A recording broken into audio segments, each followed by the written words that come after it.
So today's lesson is be still. And not just be still just for the sake of meditating or receiving answers. That is important too. But be still with every choice, every decision before you make them. Be still.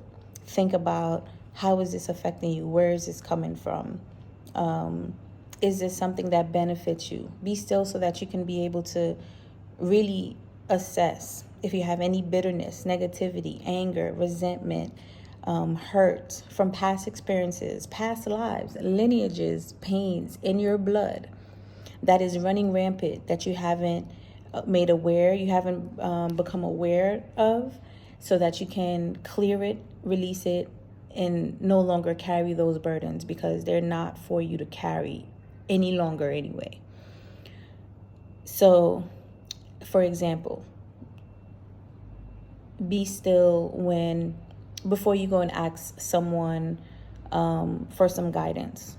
Be still if you lost something and you're not sure if that person took it or not, right?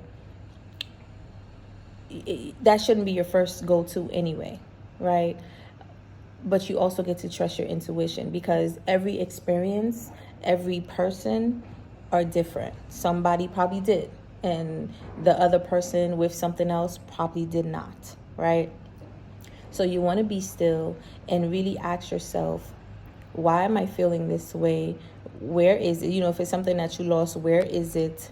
Let me look for it. You looked everywhere, look again. You looked everywhere 2 times, 3 times, look again. And then one little game that I actually like to play with myself and actually say and do is, I will be like, show yourself. If you're looking for something, show yourself, reveal yourself. Where are you?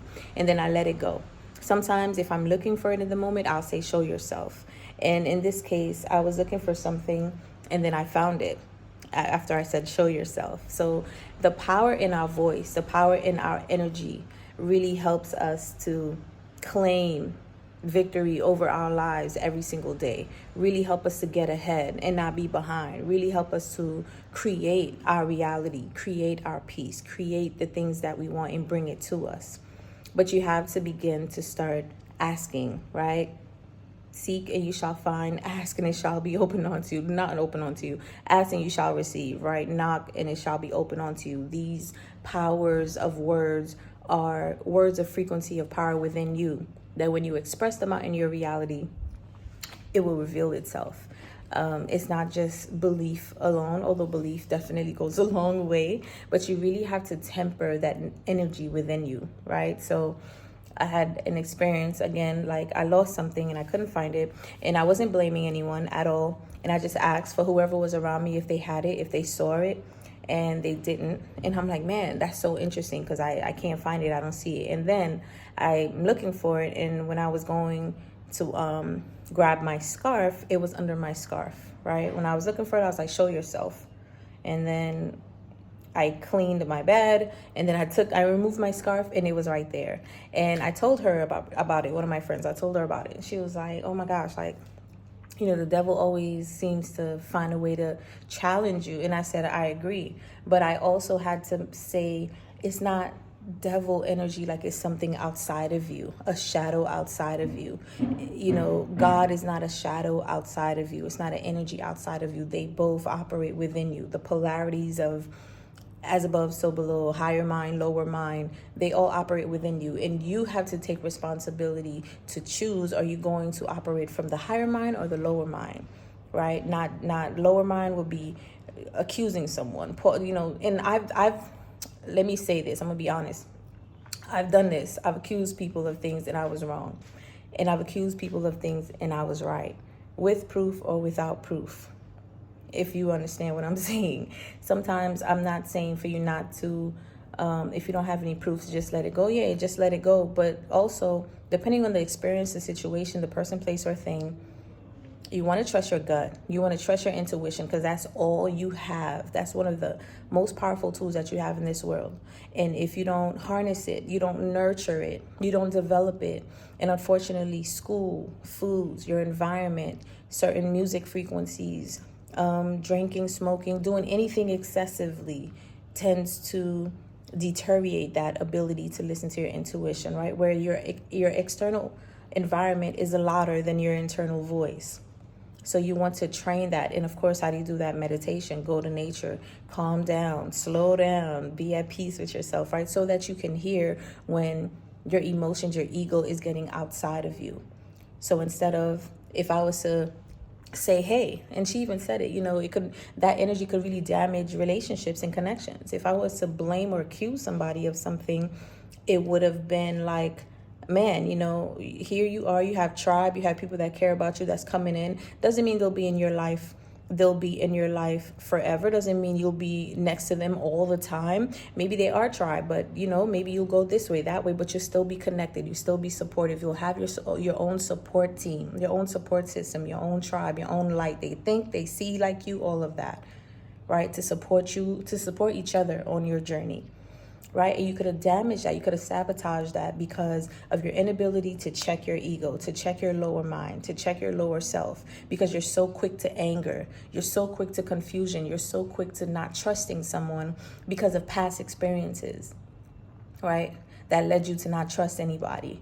But that's why they say when you try to put the gate up to protect yourself from people hurting you, from people that leads to situations where you can't trust them, you also block your blessings. Because there are people here that actually want to come and give to you, that want to love you just like how you are, just like how I am.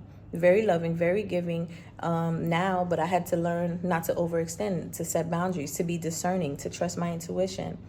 And also not to be like raw, right? There's a time and place for that. But the most important power to you is to be able to like stay in your center and never let the outside environment get you out of character. You're in control of your demons, your lower animalistic ways. You understand? You're the higher mind, right? The dragon, as we're moving into more of what we are already. So that's just something I just wanted to come and express as we continue on our journey, as I continue on my journey. This is nothing new. I've learned this before, but it's good to now just share and express it to someone that perhaps may need to hear it, okay? And I do hope it helped you out. Thank you guys for tuning in. If you haven't yet, subscribe, comment down below. Let me know what's something that hits you in that way, where you're like, oh, let me check myself. Let me wheel myself back. Let me be still. Let me slow down. And then you caught yourself and then you realize, oh, that's something that's been damaging my relationships or damaging the new experiences and the things that are coming to me. Sabotaging, right? That's another form of self-sabotage, okay? Comment down below. I'd love to hear it. Maybe we could chat about it. Share this video with someone that may want to hear it. And this is a good way of cleansing your third eye chakra. When you just meditate, you just clear your energy, you speak positivity into your third eye chakra. You can sage it, okay? You can use sandalwood. Lately I've been using myrrh, which has been very powerful for me and very calming. Also dry herbs. You could burn dry herbs. Like there's protective dry herbs like rosemary and stuff like that you can use.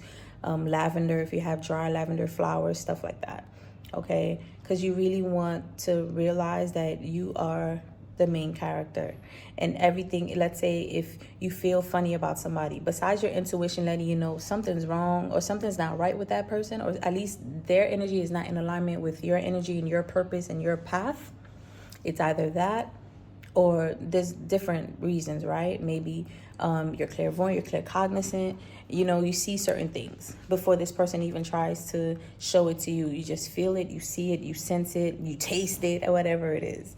Whatever your gifts are, trust that. I'm not saying never, always trust that. That comes first.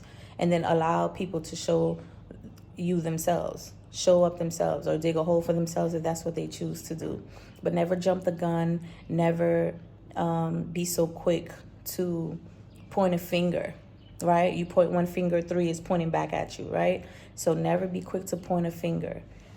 Just be aware. Just be discerning. Just check your ego.